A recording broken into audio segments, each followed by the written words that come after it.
Hey everyone, welcome to The Explainer. Today we're unpacking a really fascinating text based on the teachings of Xu Feng. It uncovers what you could basically call a universal spiritual secret about aging. We spend billions of dollars today trying to physically turn back the clock. Skincare, diets, the whole shebang. But the ancient wisdom we're looking at today suggests we've been focusing on the completely wrong part of ourselves. We're going to explore this profound concept of returning to youth. And no, not through new moisturizer, but through a radical spiritual and psychological shift. Okay, let's just dive right into this by asking a question that kind of challenges what we expect. When you think of the great spiritual traditions, Christianity, Buddhism, Taoism, you probably think of distinctly different philosophies, right? Different texts, different practices. But as our source material points out, their founders actually agreed on one very specific and honestly highly surprising rule for achieving spiritual enlightenment. Take Christ Jesus, for example. When speaking about spiritual salvation, he stated in absolute terms, "Unless you turn and become like little children, you will never enter the kingdom of heaven." Think about the absolute nature of that requirement for a second. It's not a gentle suggestion to, be a bit more playful. It is framed as a strict, non-negotiable prerequisite for entering paradise.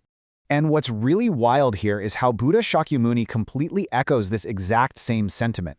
He explicitly warns his followers that if you still carry the appearance of longevity, which basically means holding on to that rigid identity, the ego, the heavy maturity of an adult, you cannot become a bodhisattva. You literally cannot reach that state of profound enlightenment if you're clinging to your grown-up status. And it doesn't stop there. The celestial Laozi, the founder of Taoism, explicitly guides us to return to our roots and revert to infancy. He offers this brilliant observation saying, "What is strong will grow old. This is not the way." He's warning us that forcing adult strength, rigidity, and aggressive power, that actually just leads to a quicker demise.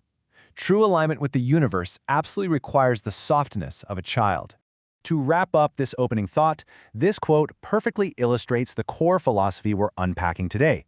The legendary Wudang master Zhang Sanfang famously noted that going with the flow of biological aging makes you ordinary, but going against it, reversing the process, makes you immortal. As our source highlights, across all these radically diverse teachings, the message is uniform. If you want to elevate your spirit, you actually have to reverse your internal aging process.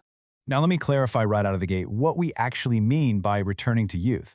We are not talking about Benjamin buttoning our physical bodies.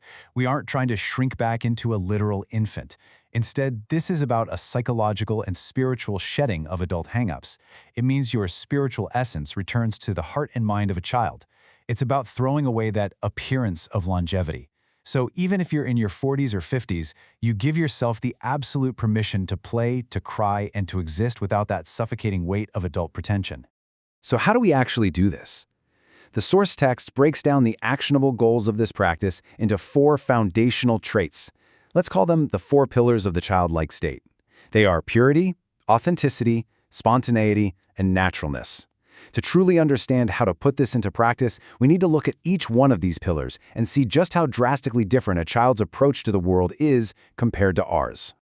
Let's shift gears for a second and just ask a common-sense question to introduce our first pillar, which is purity. If you were face-to-face with a wild lion or a tiger, would you be afraid? Well, yeah, of course you would. That is a deeply ingrained survival instinct. But let's tweak the scenario just a little bit. What if it was a lion cub? The text references this real-life scene at a lion park in Harare, where crowds of adults and children were just happily, affectionately petting these lion cubs. No one was afraid. Why? Well, the author argues it's because cubs possess absolute purity.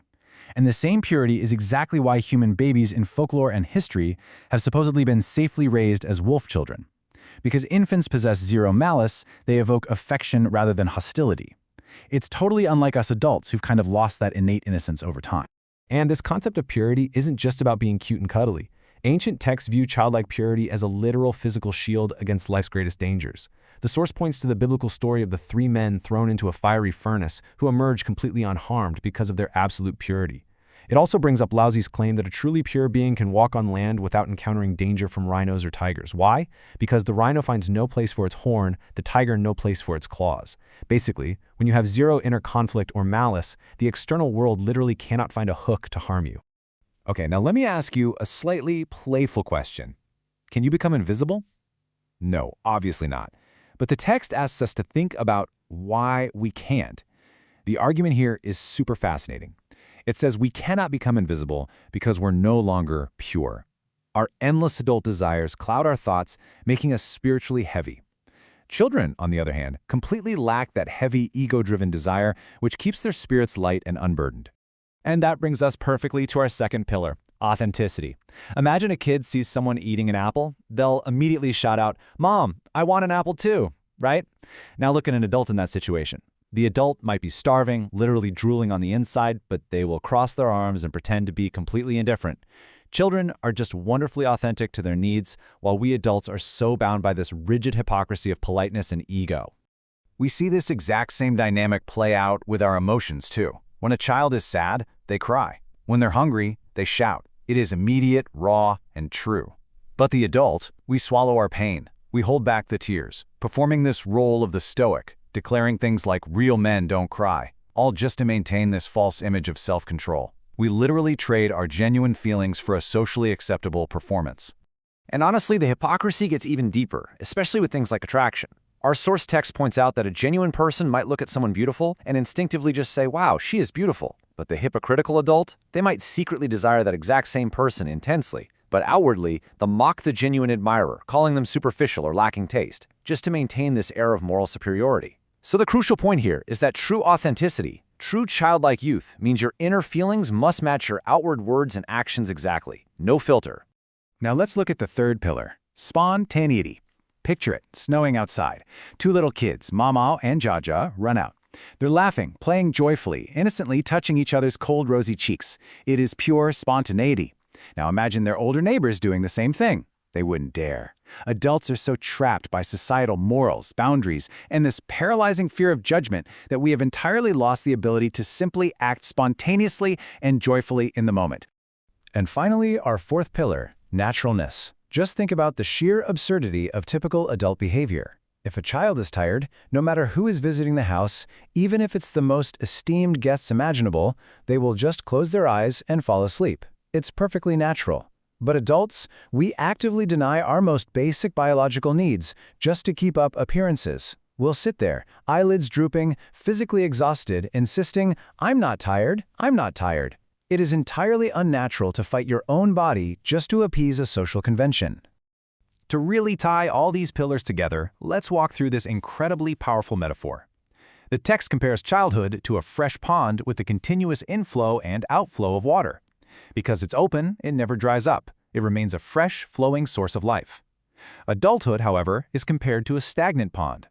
When we hold on to old, rigid views and refuse to let our genuine emotions flow, we literally block our freshwater channels. The water grows foul, or eventually, the pressure causes a massive flood. When we lose our purity, authenticity, spontaneity, and naturalness, we just become spiritually stagnant. When you look at how this plays out in everyday human interaction, the contrast is stark. The childlike communicator speaks freely, says exactly what they think, and as a result, they're completely lovable and transparent. Conversely, you have the adult schemer, who is deeply calculated. They are vigilant from every angle, their words have zero errors, and honestly, they're highly intimidating. But note this, while these heavily guarded people might seem incredibly clever and successful here on Earth, their complete lack of transparency means they are totally disconnected from true spiritual freedom. Which brings us to a really profound thought experiment from the source text. If you were the manager of the heavenly kingdom, what kind of people would you admit into its society? Would you want a society filled with deeply scheming, guarded, hypocritical adults who hide their true feelings? Or would you want a society of pure, authentic, spontaneous, and natural individuals? It really leaves you rethinking your own daily behaviors, doesn't it? Are the adult walls you've built keeping you safe? Or are they the very things keeping you locked out of paradise? Thank you so much for joining me on this explainer. Keep asking questions, and whatever you do, never lose that childlike curiosity.